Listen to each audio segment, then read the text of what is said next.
انہوں نے اپنے سی ایم کو ہٹا ڈالا، کھتر کو، منوہر کھتر کو ہٹا کے فوراً نائب سنگھ کو لے کے آئے تاکہ اس کے اوپر اثر ڈال سکے جو ہے نا. تو کچھ ایسے بھی چیزیں عنصر ہے جو وہاں پہ ان کی کامیابی کا رول ادا کر سکتے ہیں اور ادا کیے ہیں لوگ جو ہے نا. لیکن اس کے باوجود بھی اسٹل وی ہیو ڈاؤٹس. بالکل، اور کانگریس نے ڈاؤٹ کا اظہار کیا ہے، اپوزیشن نے ڈاؤٹ کا اظہار کیا ہے، اور شکوک و شبہات کا اظہار کیا جا رہا ہے، اور ہریانہ کے جو نتائج آئے ہیں اس پر انگلیاں اٹھائی جا رہی ہیں. ویسے ناظرین اگر یاد رکھیے، اگر بددیانتی کے ساتھ اگر کوئی کامیابی حاصل کرتا ہے تو اس کی کامیابی تو ضرور ہو جاتی ہے، لیکن ایک بات یہ ہے کہ جمہوریت کو جو نقصان پہنچتا ہے اس کا ازالہ نہیں کیا جا سکتا، اور اس کا آپ دیکھیں گے کہ پابجائی نہیں کی جا سکتی. ایسے میں آپ جیت جائیں یا آپ حکومت بنا لیں تو اس سے فرق نہیں بنتا، کیونکہ یہ جو جیت ہوتی ہے وہ جھوٹ پر مبنی ہوتی ہے، اور جھوٹ پر جو قائم چیز ہوتی ہے وہ لڑکھڑا جیت آتی ہے. یہ ایک مذاق کی طرح ہے ریاض صاحب، جمہوریت کے ساتھ ایک مذاق ہے اگر آپ دیکھا جائے تو جو ہے نا. آپ جو اس طرح کی حرکتیں کر رہے ہیں کہ یہ بالکل جو ہے نا کھلواڑ جو کر رہے ہیں ای وی ایم مشین سے، یہ بہت بڑا مذاق ہے، عوام کے ساتھ بھی مذاق ہے. لیکن اپوزیشن تو یہ الزام عائد کر رہی ہے، تو ہم آپ دیکھیں گے کہ الیکشن کمیشن ماننے کے لیے تیار ہی نہیں ہے. اب آپ اندازہ رکھیے، جے رام رمیش نے واضح طور پر کہا، پورے ثبوت کے ساتھ انہوں نے کہا، پورے دلیل کے ساتھ انہوں نے کہا کہ آپ جو ووٹنگ کا پرسنٹیج ہے وہ بہت ہی سست روی کے ساتھ آپ اپنے ویب سائٹ پر پیش کر رہے ہیں، جبکہ ایسا نہیں کیا جا سکتا، بلکہ آپ کو ٹائم ٹو ٹائم اپڈیٹ کرنا پڑتا ہے. الیکشن کمیشن کہہ رہا ہے کہ ہم نے ہر 5 منٹ میں اپڈیٹ کیا ہے. تو پھر کیا جے رام رمیش پاگل ہو گئے ہیں کہ وہ الیکشن کمیشن کے خلاف اس طرح کی بات کریں؟ ریاض صاحب اس سب کا ایک ہی جواب ہے، الیکشن کمیشن کس کے انڈر میں ہے آپ اندازہ کیجیے. بس جو ڈائریکشن اس کو ملے گا اس کے فیور میں وہ کرے گا. تو اس کا مطلب یہ ہوا کہ مہاراشٹر میں بھی اسی طرح کا کھیل کھیلا جائے گا؟ بالکل کھیلا جا سکتا ہے. کہیں بھی آپ کتنا بھی چوکن نہ رہیں، کچھ بھی کریں، اگر آپ تھوڑی بھی چھیڑ چھاڑ کر دیں تو آرام سے جو ہے نا آپ مینیپولیشن کر کے جیت جا سکتے ہیں. تو اب یہ کون کرے گا اس کا جو ہے نا ازالہ کون کرے گا؟ لیکن ایک بات یہ ہے، دیکھیے کہ جو جیتا وہی سکندر، اور آپ نے دیکھا کہ آج وہاں پر کسان، پہلوان، جوان متحد ہو گئے ہیں، لیکن اس کے باوجود بھی بی جے پی تیسری مرتبہ کامیاب ہوئی ہے. تو اس کا مطلب یہ ہے، جیسا کہ کانگریس نے کہا ہے کہ دال میں کچھ کالا ہے، ہیرا پھیری کی گئی ہے، اور کانگریس نے ان نتائج کو قبول کرنے سے بھی انکار کر دیا ہے. اور خاص طور پر پون کھیرا جو ترجمان ہیں کانگریس کے، انہوں نے کہا کہ ہم اس طرح کے نتائج کو قبول نہیں کر سکتے، اور انہوں نے ایک بات کہی ہے، اگر ہم تمام نتائج کا جائزہ لیں اور ایک لائن میں اگر اسے بیان کریں تو یہ وکٹری آف سسٹم ہے اینڈ ڈیفیٹ آف ڈیموکریسی ہے. انہوں نے یہ بات کہی ہے. بالکل. اور وہ ایگزٹ پول کا کیا ہوا؟ جی ہاں ایگزٹ پول کی پوری ایگزٹ پول بعض مرتبہ غلط بھی ثابت ہو سکتے ہیں، لیکن ارلی ٹرینڈز جو آ رہے ہیں تقریباً اچھے 1-2 گھنٹے تک تو یہ لوگ کانگریس آگے رہتی ہے. اچانک ووٹنگ کا جو اپڈیٹ کر رہے ہیں آپ وہ سلو ہو جاتا ہے، پھر اچانک نتائج بدلنے لگتے ہیں، بی جے پی آگے ہو جاتی ہے، کانگریس پیچھے ہو جاتی ہے. تو یہ کیا ہے؟ سب ڈرامائی انداز میں جو ہے نا یہ چیزیں ہوتی ہیں، سب سیکوینس وائز ہوتے ہیں. باضابطہ صاف ظاہر ہوتا ہے کہ کوئی نہ کوئی اس کے اوپر جو ہے نا اثر ڈال رہا تھا، انفلوئنس اس پہ تھا کسی. اب دیکھیے ارلی ٹرینڈ جب آئے تھے تو چیف منسٹر کے چہرے پر ہوائیں اڑ رہی تھی. بالکل جو ہے نا، یعنی برداشت نہیں کر پا رہے تھے، پریشانی کے عالم میں وہ ادھر ادھر گھوم رہے تھے، اور ایسا لگ رہا تھا کہ بہت بڑے پریشان ہیں اور انہیں ڈر ہے کہ پارٹی ہائی کمان ان کے خلاف کیا کارروائی کرے گی. بالکل. اس کے بعد اچانک آپ دیکھتے ہیں، اچھا ارلی ٹرینڈ جیسے ہی آتے ہیں، شروع کی نتائج کانگریس پارٹی میں جو ہے نا جلیبیاں تقسیم ہو رہی تھی، سب خوشیاں.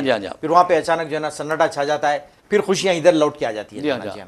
تو ڈرامے انداز کے جو نا واقعات ہیں، بس عجیب غریب چیزیں ہو رہی ہیں ہمارے ملک میں، پتہ نہیں کیا ہونے والا ہے، کیونکہ جمہوریت تباہی و بربادی کے دہانے پر ہے، اور سیکولرزم بھی آپ دیکھیں گے کہ کمزور کرنے کی سیکولرزم کو کوشش کی جا رہی ہے. حد تو یہ ہے کہ انسانوں کو جانوروں کے نام پر قتل کیا جا رہا ہے. یہ اس طرح کی جو چیزیں ہوتی ہے یہ انسانیت دشمن ہوتی ہے، ملک دشمن ہوتی ہے. اور یقین مانیے کہ آج ہندوستانی بہت بڑے صبر آزما لمحات سے گزر رہے ہیں، ایک آزمائش سے گزر رہے ہیں، ایک بہت ہی نازک دور سے گزر رہے ہیں، کیونکہ فرقہ پرستی کا ہر طرف بول بالا ہے، اور یہ فرقہ پرستی ایسا لگتا ہے کہ ہمارے ملک کو بہت بڑا نقصان پہنچائے گی، اسی طرح جس طرح پڑوسی ملک پاکستان میں مذہبی جنون پسندوں نے نقصان اپنے ملک کو پہنچایا ہے. لے کے ڈوب جائے گی یہ ملک کو جو ہے نا، فرقہ پرستی کا جو زہر ہے لے کے ڈوب جائے گا.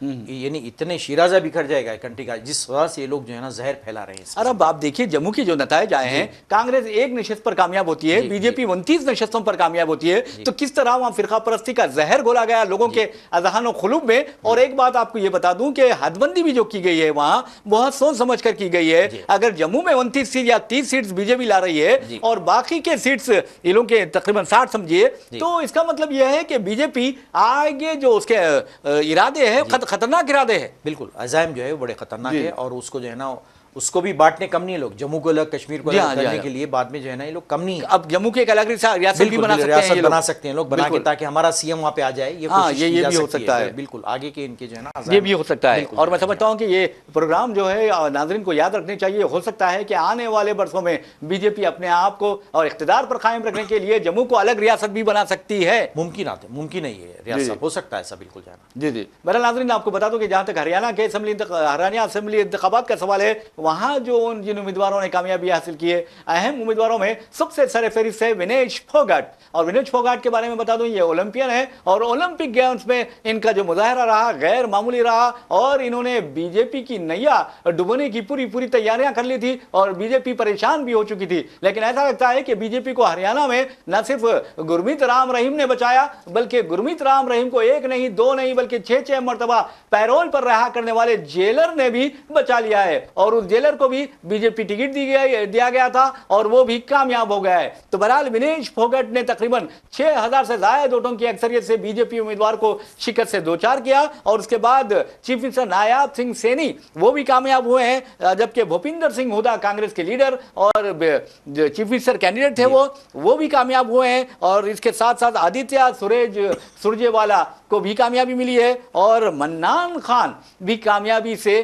ہمکنار ہو گئے ہیں. اور آپ کو یہی بتا دیں کہ ساوتری جندل یہ ہندوستان کی سب سے دولت مند ترین خاتون ہے، اس نے بحیثیت آزاد امیدوار مقابلہ کیا تھا، اسے بھی کامیابی مل گئی ہے. جبکہ ہارنے والے میں بتا دوں کہ ہریانہ اسمبلی کے جو اسپیکر ہیں چند گپتا انہیں شکست کا سامنا کرنا پڑا ہے. اور آئی این ایل ڈی کے آپ دیکھیں گے ابھے سنگھ چوٹالہ وہ بھی شکست کھا گئے ہیں، جبکہ گوپال کانڈا یہ ہریانہ لوک ہت پارٹی کے سربراہ ہیں، ان کو بھی شکست کا سامنا کرنا پڑا ہے. بی جے پی کے اوم دھنکر اور بی جے پی کے ہی بھیا بشنوئی بھی ہار چکے ہیں. اب تو گرمیت رام رحیم کی سیٹ پکی ہے ایم ایل اے کی، یاد رکھیے. کیونکہ انہوں جیسے ہی جیل سے رہے انہوں نے اپیل کی کہ فوراً بی جے پی کو ووٹ دیا جائے. انہوں نے اعلان کیا تو کھلا جانا. اور ہو سکتا ہے میں سمجھتا ہوں کہ چیف منسٹر جیسے ہی بنیں گے بی جے پی کے پھر دوبارہ نائب سنگھ سینی وہ لیں گے، مطلب حلف لیں گے، حلف لیتے سیدھا وہ گرمیت رام رحیم کے پیروں پر گر جائیں گے اور پرماننٹ ان کو چھوڑ دیا جائے گا، آزاد بھی کیا جا سکتا ہے. ویسے بھی ناظرین آپ کو بتا دوں کہ جہاں تک گرمیت رام رحیم کا سوال ہے، ریپ اور مرڈر کیس میں انہیں قاطی قرار دیا گیا ہے اور اس سلسلے میں وہ جیل میں ہیں. لیکن آپ کو بتا دوں کہ اب تک کئی مرتبہ انہیں پیرول پر رہا کیا گیا ہے. اور میں سمجھتا ہوں کہ گرمیت رام رحیم ہندوستان کا واحد خوش قسمت قیدی ہوگا جسے بار بار پیرول پر رہا کیا جاتا ہے. اور خاص طور پر جب انتخابات آتے ہیں، چاہے وہ پنچایت کے انتخابات ہو یا پھر بلدی انتخابات ہو یا پھر اسمبلی یا پارلیمانی انتخابات، گرمیت رام رحیم کو پیرول پر رہا کرنا لازم ہو جاتا ہے. ریاض صاحب یہ پیرول کے کچھ رولز ریگولیشن ہیں، وہ کہاں گئے؟ سب کو جو ہے نا پرفدان میں ڈال دیا گیا. سپریم کورٹ کی جانب سے پوچھا جانا چاہیے کہ پیرول کے کیا رولز ہیں. ایسا نہیں چھوڑا جاتا. ان کو شرم آنی چاہیے. عمر خالد 3 برسوں سے جیل میں ہیں، ان کے لیے کوئی پیرول اپروو نہیں ہوتا ہے، اس کو چھوڑ دیا جاتا ہے. صدیق کمن 2 برسوں سے جیل میں تھے. جی ہاں بالکل. اور جبکہ 2-3 کیسز ہیں ان کے خلاف. گرمیت رام رحیم کے خلاف کئی کیسز ہیں ان کے جو اس قسم کے، لیکن ان کو بار بار پیرول دے دی جاتی ہے.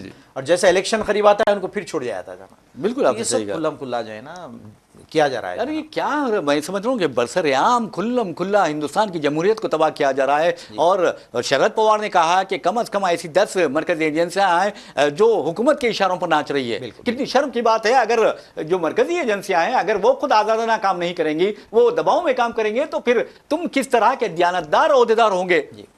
ریاض صاحب یہ بھی کنٹروورسی تھی، معلوم آپ کو چیف الیکشن کمشنر کے اپوائنٹ کون کرے گا؟ اس میں بھی مداخلت کی گئی جو ہے نا، کون کرے گا. تو صاف ظاہر ہے کیا ہے ارادے ان کے جو ہے نا، اس سے پتہ چل جاتا ہے. بہرحال ناظرین ہم آپ کو لیے چلتے ہیں جموں کشمیر، یعنی کشمیر میں جو انتخابات ہوئے ہیں 10 سال بعد وہاں انتخابات ہوئے ہیں. اور اس مرتبہ نیشنل کانفرنس اور کانگریس نے حکومت بنانے کا اعلان بھی کر دیا ہے. عمر عبداللہ جو فاروق عبداللہ کے بیٹے ہیں وہ دوسری مرتبہ عہدے چیف منسٹری پر فائز ہوں گے. اور ویسے بھی ناظرین آپ کو بتا دوں کہ 90 نشستوں میں سے 48 نشستیں پر کانگریس اور نیشنل کانفرنس نے قبضہ کیا ہے، جبکہ بی جے پی کو 29 نشستوں پر کامیابی ملی ہے. اس کے علاوہ آپ کو بتا دوں کہ سی پی آئی ایم نے 1 اور عام آدمی پارٹی نے بھی اپنا وہاں پر کھاتا کھولا ہے، اسے بھی 1 نشست پر کامیابی ملی ہے. جبکہ آزاد امیدوار جو کامیاب ہوئے ہیں ان کی تعداد 7 بتائی جاتی ہے. تو بہرحال بہرحال جموں کشمیر کے جو نتائج آئے ہیں جمہوریت کے لیے تو بہت اچھے ہیں، لیکن بی جے پی کا وہاں اور خاص طور پر صرف جموں سے 29 نشستوں پر کامیاب ہونا ایک خطرے کی گھنٹی ہے، اور یہ ریاست کے عوام کے لیے بہت مہنگا ثابت ہو سکتا ہے۔ بہرحال ناظرین، جہاں تک جموں کے انتخابات کا سوال ہے تو آپ کو بتا دوں کہ ون نیشن ون الیکشن کا اعلان کرنے والی بی جے پی آپ دیکھیں گے کہ 4 ریاستوں کے انتخابات تو دور کی بات ہے 2 ریاستوں کے انتخابات بھی ایک ساتھ نہیں کروا سکی۔ جموں کشمیر میں اس نے 3 مرحلوں میں انتخابات کروائے، جبکہ 90 نشستیں وہاں تھی، اور ہریانہ میں ایک مرحلے میں انتخابات ہوتے ہیں جبکہ وہاں صرف 90 نشستیں ہیں۔ تو آپ کو بتا دوں کہ بی جے پی ون نیشن ون الیکشن کی بات کرتی ہے، اسے اس طرح کی بات نہیں کرنی چاہیے۔ اور آپ کو یہی بتا دوں کہ جموں کشمیر میں 3 مرحلوں میں انتخابات ہوئے تھے، 18 سپٹمبر کو، 25 سپٹمبر کو اور 1 اکتوبر کو۔ اسی طرح اگر آپ دیکھیں گے کہ 5 اکتوبر کو ہریانہ میں انتخابات کا انعقاد عمل میں آیا تھا۔ بہرحال اب دیکھنا یہ ہے کہ جموں کشمیر میں اب جبکہ کانگریس اور نیشنل کانفرنس نے کامیابی حاصل کی، کیا ریاست کا درجہ وہ دوبارہ بحال کر پائیں گے؟ یہ اہم سوال ہے۔ یہ بہت اہم سوال ہے۔ انہوں نے پہلے وعدہ بھی کیا تھا کہ ہم دوبارہ دلائیں گے، ایون راہل گاندھی نے کہا تھا کہ ہم جیت جاتے ہیں تو وہاں پہ ریاست کا دوبارہ درجہ ہم اس کو دلا دیں گے بول کے۔ تو اور یہ بھی انہوں نے کہا ہے کہ جو انوسینٹ لوگ جو جیلوں میں بندے ہیں ان کو رہا کریں گے، اور یہ پولیس راج کو ختم کیا جائے گا۔ یہ ساری چیزیں سب ایک طرف ہے، لیکن ابھی بھی جو ہے نا وہاں پہ ایل جی کی جو تلوار لٹکتے رہتی ہے، پھر اس پہ کون کنٹرول کرے گا اس کو؟ جی ہاں جی ہاں، صحیح آپ نے کہا ہے۔ وہ بھی تو اہم مسئلہ ہے، دلی کا جیسا مسئلہ ہے۔ جی ہاں جی، اب آپ دلی کی طرف جائیں گے، اب نیکسٹ ایئر دلی میں بھی الیکشن۔ میں سمجھتا ہوں یہ جمہوریت کو نقصان پہنچانے کی کوششیں ہیں، بالکل، اس طرح کے جو عہدے ہیں میں سمجھتا ہوں یہ نہیں ہونا چاہیے، عہدے برخاست کر دینا چاہیے۔ اور خاص طور پہ ایسے لوگوں کو اپائنٹ کیا جاتا ہے جو انتہائی کنٹروورشیل لوگ ہیں، جی جی، ان کو جو ہے نا ایل جی کی جو ہے نا سیٹ دی جاتی ہے، اور ہر چیز میں مداخلت کرتا ہے، اس کا کام نہیں ہے مداخلت کرنے کا۔ جی جی، تو ایل جی کا بھی جو رول ہے وہ بہت مشکوک اور بہت ہی خطرناک رول ہوتا ہے یہاں پر ایسے اسٹیٹس میں۔ بہرحال ناظرین، اگر ہم فلسطین کے بارے میں، فلسطینیوں پر ہونے والے اسرائیلی مظالم کے بارے میں، اس کی درندگی کے بارے میں، اور فلسطینیوں کی نسل کشی اور ان کے قتل عام کے بارے میں آپ کو نہیں بتائیں گے یا خبریں پیش نہیں کریں گے تو میں سمجھتا ہوں کہ انسان کہنا لینے کے لائق بھی نہیں ہے۔ آپ اندازہ کیجئے کہ وہ علاقہ فلسطین کا عرض مقدس فی الوقت اسرائیل کی تباہی و بربادی کا مرکز بنا ہوا ہے، اور اسرائیل نے جس انداز میں تباہی و بربادی کا کھیل کھیلا ہے، وہاں پر فلسطینیوں کی نسل کشی کی ہے اور قتل عام کا سلسلہ جاری رکھا ہے، وہ نہ صرف مطلب مشرق وسطیٰ بلکہ دنیا کی تاریخ کا بدترین باب ہے۔ اور آپ کو بتا دوں کہ اس معاملے میں امریکہ اسرائیل کا پورا ساتھ دے رہا ہے۔ ناظرین، آپ اچھی طرح جانتے ہیں کہ 7 اکتوبر سے لے کر اب کے 7 اکتوبر یعنی کل تک 1 سال پورا ہو چکا ہے اس تباہی و بربادی کے کھیل کا، اور آپ دیکھیں گے کہ اسرائیل اس کے باوجود اپنے حملے بند نہیں کر رہا ہے، جنگ بندی کے لیے تیار نہیں ہے، بلکہ اس نے اس تباہی و بربادی کے کھیل کو آپ دیکھیں گے کہ لبنان سے لے کر عراق سے لے کر شام اور شام سے لے کر یمن تک پھیلا دیا ہے۔ اب دیکھنا یہ ہے کہ اس کی تباہی و بربادی کے اس کھیل میں جو امریکہ اہم کردار ادا کر رہا ہے، امریکہ میں جو صدارتی انتخابات ہیں اس کے کیا نتائج برآمد ہوں گے۔ لیکن ایک بات ضرور ہے، کملا ہیرس ہو یا پھر ڈونالڈ ٹرمپ ہو، دونوں بھی اسرائیل کے حامی ہیں، یہودیوں کی تائید و حمایت کر رہے ہیں، ظلم کا ساتھ دے رہے ہیں، ظالموں کا ساتھ دے رہے ہیں، اور مظلوموں کے خلاف وہ کٹ کھڑے ہوئے ہیں۔ کیونکہ امریکہ سے اگر جو بم اسرائیل پہنچے ہیں تو اس کا مطلب یہ ہے کہ امریکہ فلسطینیوں کا دشمن ہے، اور فلسطینیوں پر بم برسانے میں جتنا اسرائیل ذمہ دار ہے، امریکہ بھی اتنا ذمہ دار ہے۔ فلسطینیوں کے قتل عام، ان کی نسل کشی میں اسرائیل جتنا ذمہ دار ہے، امریکہ اس کی امداد کرتے ہوئے اسی طرح کا ذمہ دار ہے اور شریک جرم ہے۔ بالکل، اس کے ہاتھ خونین ہے۔ جی جی، ایسا غور کریں گے، ایک پہلی چیز ایک تو یہ کہ حکومت کس کی بھی ہو، پالیسی ان کی چینج نہیں ہوتی ہے، خاص طور پہ جو اینٹی فلسطین وہی پالیسی ان کی برقرار رہیں گی، ان کی سپورٹ برقرار رہے گی۔ اور دوسری چیز آپ غور کریں گے، امریکہ اور یورپین کنٹریز میں سارے لوگ یہودیوں کی جو ہے نا سپورٹ کرتے ہیں، تائید کرتے ہیں، لیکن عوام پورے روڈ پہ نکل کے جو ہے نا مخالفت کر رہے ہیں۔ اب بتائیے کہ یعنی حکومتیں کر رہی ہیں، حکومتیں کر رہی ہیں، لیکن عوام آپ دیکھیں گے جس میں ہر مذہب کے لوگ شامل ہیں، یہ قتل عام کا جو ہے نا کھلے عام جو ہے نا اظہار کر رہے ہیں، لاکھوں کی تعداد میں، میڈیا نہیں بتاتا ہے، لاکھوں کی تعداد میں عوام روڈ پہ نکل کے احتجاج کر رہے ہیں، افسوس کا اظہار کر رہے ہیں، لیکن رولرز کو کوئی شرم نہیں آتی، کیونکہ رولر جو ہے نا ان کے ہاتھ میں کٹ پتلی بنے ہوئے یہودیوں کے جانا۔ جی جی، اگرچہ بت ہے جماعت کے آستینوں میں، مجھے ہے حکم اذاں لا الہ الا اللہ۔ تو بہرحال ناظرین، آپ کو بتا دوں کہ فلسطینی قوم کو ہم سلام کرتے ہیں، ان وہاں کے بچوں کو، وہاں کے جوانوں کو، وہاں کے ماؤں کو، وہاں کی بہنوں کو، وہاں کی بیٹیوں کو، اور وہاں کے جو ضعیف حضرات ہیں انہیں بھی ہم سلام کرتے ہیں کہ وہ اپنی جانوں کا نذرانہ مسلسل پیش کرتے جا رہے ہیں۔ اور آپ کو یہ جان کر حیرت ہوگی کہ 7 اکتوبر سے اب تک تقریباً 41,909 فلسطینیوں کو اسرائیل نے شہید کیا، جس میں آپ کو بتا دوں کہ 70% بچے اور خواتین ہیں۔ لیکن اس دنیا کو شرم نہیں آتی, عالمی برادری کو شرم نہیں آتی, امریکہ جیسے ملک کو شرم نہیں آتی جہاں پر جانوروں کے بقا کی بات کی جاتی ہے, یہاں انسان شہید ہو رہے ہیں, انسانوں کا قتل عام کیا جا رہا ہے. 70% بچے ہیں صدیق صاحب, 70% بچے اور خواتین ہیں, ان کا قتل کیا جا رہا ہے, لیکن اسرائیل کو روکنے والا کوئی نہیں ہے. اسی طرح آپ کو بتا دوں کہ تقریباً 97,303 فلسطینی اب تک زخمی ہوئے ہیں, جس میں 50% سے زائد مستقل طور پر معذور ہو چکے ہیں. لیکن آپ کو بتا دوں کہ اسرائیل فلسطینیوں کا قتل عام کر رہا ہے, ان کی نسل کشی کر رہا ہے, ان کی نسل کو تباہ و برباد کرنا اور ان کو مٹانا چاہتا ہے. لیکن خدا کی قدرت دیکھیے کہ فلسطین میں ہر دن 180 بچے پیدا ہو رہے ہیں. ماشاءاللہ جو ہے نا دیکھیے, اور وہاں پہ وہاں کے جذبے دیکھ کے قوم کا کئی لوگ یعنی کنورٹ ہو گئے, اسلام قبول کر رہے ہیں کہ اگر وہ کسی کے بچے کا انتقال ہوا تو اس کا باپ یعنی کہتا ہے کہ مجھے اور بچے ہوتے تو میں شہید ہوتے تو میں بھی فخر کرتا تھا. اس قسم کا جذبہ دیکھ کے جو ہے نا کئی لوگ کنورٹ ہوئے ہیں, تیزی سے اسلام پھیلا ہے امریکہ میں اور یورپ میں جو ہے نا.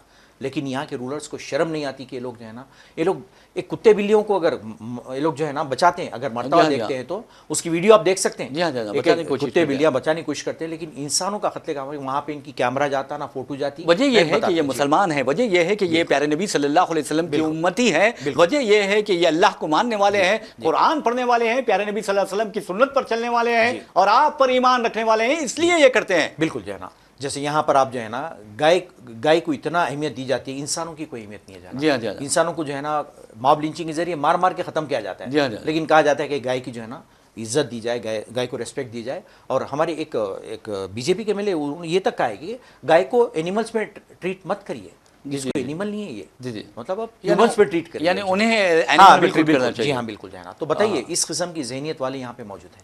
برحال ناظرین, آپ کو بتا دوں جہاں تک ہم اسرائیل کی بات کر رہے تھے, اسرائیلی مظالم کی بات کر رہے تھے, تو آپ اندازہ کر سکتے ہیں کہ اسرائیل نے تمام جو انسانیت کو شرمسار کرنے والی تمام حدود پار کر لی ہیں, اس کے باوجود بھی اس کے خلاف کوئی کارروائی نہیں ہوتی, اس کے خلاف پابندیوں کا اعلان نہیں کیا جاتا. یورپین یونین جیسے جو آرگنائزیشن ہے وہ لوگ بھی, یعنی یورپی ممالک کی جو تنظیم ہے وہ بھی اسرائیل پر پابندیاں عائد نہیں کرتی. اقوام متحدہ بھی پابندیوں کا اعلان نہیں کرتا. امریکہ یا پھر دوسرے حلیف ممالک بھی پابندیاں عائد کرنے اسرائیل پر پابندی عائد کرنے سے ڈرتے ہیں, گھبراتے ہیں اور شرماتے ہیں. تو بہرحال ایران پر آپ پابندی عائد کریں گے لیکن اسرائیل پر پابندی عائد نہیں کریں گے, جبکہ وہ پوری دنیا جانتی ہے کہ یہ بچوں کا قاتل ہے, فلسطینی بچوں کا, خواتین کا قاتل ہے, فلسطینیوں کا قاتل ہے اور قاذب ہے یہ. اور اب تو لبنان میں بھی اس نے تباہی مچائی ہے. تو آپ کو بتا رہا تھا میں کہ 6,50,000 سے زائد بچے اور جو عورتیں ہیں یا بڑے ہیں فلسطین میں, وہ ہائپر ٹینشن کا شکار ہے. اس کے علاوہ آپ کو بتا دوں کہ 1,500 جو ہیں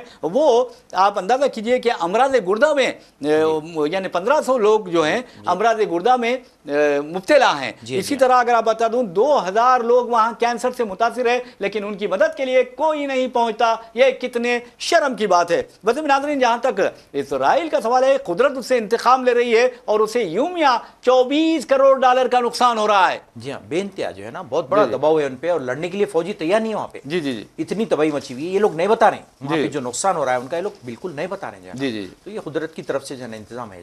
بہرحال ناظرین, اسی کے ساتھ ہم اپنا پروگرام خبر و خیال اختتام کو پہنچاتے ہیں. اپنے میزبان محمد ریاض احمد اور میرے ساتھی محمد صدیق کو اجازت دیجیے. انشاءاللہ پھر ملاقات ہوگی, پھر بات ہوگی. تب تک کے لیے اللہ حافظ.